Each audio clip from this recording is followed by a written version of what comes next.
বন্ধুরা, স্বাগতম জিজেস লাভ বাংলা চ্যানেলে।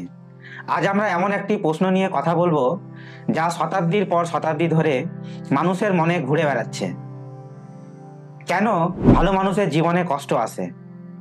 আমরা প্রায় দেখি যারা ঈশ্বরকে ভালোবাসে, প্রার্থনা করে, সত্য পথে চলার চেষ্টা করে, তাদের জীবনে যেন বেশি পরীক্ষার ঝড় আসে। অন্যদিকে যারা ঈশ্বরকে মানে না, তারা অনেক সময় সুখে থাকে, সবকিছু যেন তাদের ইচ্ছে মতো চলে। তখন প্রশ্ন জাগে, ঈশ্বর কি ন্যায়বান নন?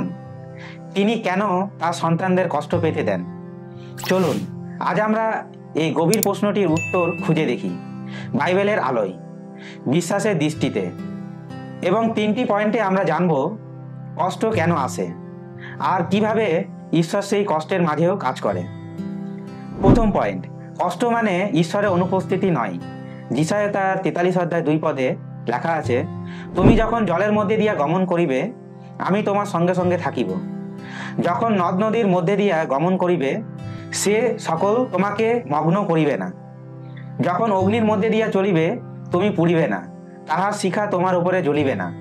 যখন তুমি নদী অতিক্রম করিবে, তাহারা তোমাকে ডুবাইতে পারিবে না। যখন তুমি অগ্নির মধ্যে দিয়া যাইবে, তুমি দগ্ধ হইবে না। বন্ধুরা, খেয়াল করুন, ঈশ্বর বলেননি তুমি জলের মধ্যে পড়বে না। তিনি বলেছেন, যখন তুমি পড়িবে, আমি তোমার সঙ্গে থাকব। অর্থাৎ কষ্ট আসবে, কিন্তু তুমি একা নও। ঈশ্বর কখনো প্রতিশ্রুতি দেননি যে আমরা জীবনে কষ্ট পাবো না। তিনি প্রতিশ্রুতি দিয়েছেন যে যখন কষ্ট আসবে, তিনি আমাদের পাশে থাকবেন। যেমন আগুন সোনা বিশুদ্ধ করে, তেমনি কষ্ট বিশ্বাসকে শক্ত করে তোলে। ঈশ্বর আমাদের পরীক্ষার আগুনে নিয়ে যান, যাতে আমরা আরো পরিশুদ্ধ হয়ে বেরিয়ে আসি, বিশ্বাসে, চরিত্রে আর হৃদয়ে।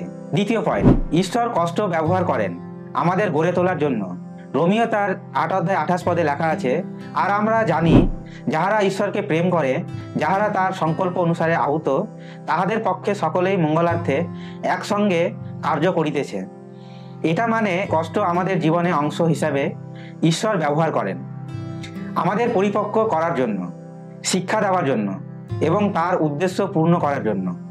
যখন যোসেফ তার ভাইদের দ্বারা বিক্রি হয়েছিল, তখন মনে হয়েছিল সব শেষ, কিন্তু ঈশ্বর সেই কষ্টকেই ব্যবহার করলেন যেন যোসেফ একদিন মিশরের প্রধানমন্ত্রী হয়ে ওঠেন এবং বহু জীবন রক্ষা করতে পারেন। তেমনি ঈশ্বর আপনার কষ্টের মাঝেও কাজ করছেন। আমরা এখন যা বুঝতে পারছি না, একদিন পেছনে তাকালে দেখব ঈশ্বরের হাত ছিল প্রতিটি ঘটনার পেছনে। কষ্ট কখনো কখনো আমাদের এমন কিছু শেখায় যা আনন্দ কখনো শেখাতে পারে না। এটা আমাদের বিশ্বাস গভীর করে, আত্মাকে নম্র করে এবং ঈশ্বরের করুণার প্রতি আমাদের দৃষ্টি স্থির রাখে। তৃতীয় পয়েন্ট, কষ্ট আমাদেরকে যিশুর আরো কাছাকাছি আনে। ফিলিপিও 3:10 লেখা আছে, যেন আমি তাহাকে তাহার পুনরুত্থানের পরাক্রম, তাহার দুঃখ ভোগের সহভাগিতা জানাতে পারি, এরূপে তাহার মৃত্যুর সমরূপ হই। যিশু নিজেও কষ্ট ভোগ করেছেন, অন্যায়, প্রত্যাখ্যান, বিশ্বাসঘাতকতা, এমনকি ক্রুশের যন্ত্রণা পর্যন্ত। তবুও তিনি নীরবে সহ্য করেছিলেন, যেন আমরা তার মধ্যে মুক্তি পাই। যখন আমরা কষ্ট ভোগ করি, তখন আমরা যিশুর অভিজ্ঞতার অংশীদার হই, আর কষ্টের মধ্যে আমরা পাই সান্ত্বনা, কারণ তিনি জানেন কষ্টের মানে কি। তাই আমাদের কষ্টের সময়ে ঈশ্বর দূরে নন, বরং সবচেয়ে কাছাকাছি থাকেন। তিনি বলেন, আমার সন্তান, আমি তোমার ব্যথা জানি। তার উপস্থিতি আমাদের অশ্রুকে শক্তিতে রূপান্তর করে। কষ্ট ঈশ্বরের অনুপস্থিতি নয়, তার কাজের প্রমাণ।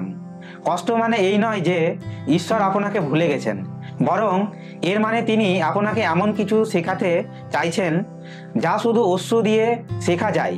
ঈশ্বর কখনো আনন্দের মাধ্যমে নয়, বরং পরীক্ষার মাধ্যমে আমাদের বিশ্বাসকে পরিণত করেন। তাই কষ্ট এলে ভয় পাবেন না, কারণ আপনি একা নন, আপনি ঈশ্বরের হাতের মধ্যেই আছেন। যদি আজ আপনি কষ্টের মধ্যে থাকেন, এই বার্তাটি আপনার জন্যই। প্রার্থনা করুন, বিশ্বাস রাখুন, যিনি আপনাকে এই পথে এনেছেন তিনি আপনাকে নিরাপদে পৌঁছে দেবেন। যদি এই ভিডিওটি আপনাকে অনুপ্রাণিত করে, তাহলে লাইক করুন, শেয়ার করুন, কমেন্টে জানান আপনি কিভাবে ঈশ্বরের অনুপস্থিতি অনুভব করেন। কষ্টের মধ্যেও। আর অবশ্যই সাবস্ক্রাইব করুন জিজেস লাভ বাংলা চ্যানেলটিকে। মনে রাখবেন, কষ্ট আসতে পারে, কিন্তু ঈশ্বর সর্বদা বিশ্বস্ত। তার পরিকল্পনা আমাদের বোধগম্য না হলেও তিনি সবসময় আমাদের মঙ্গলের জন্য কাজ করেছেন। ঈশ্বর আপনাকে আশীর্বাদ করুন। আমেন।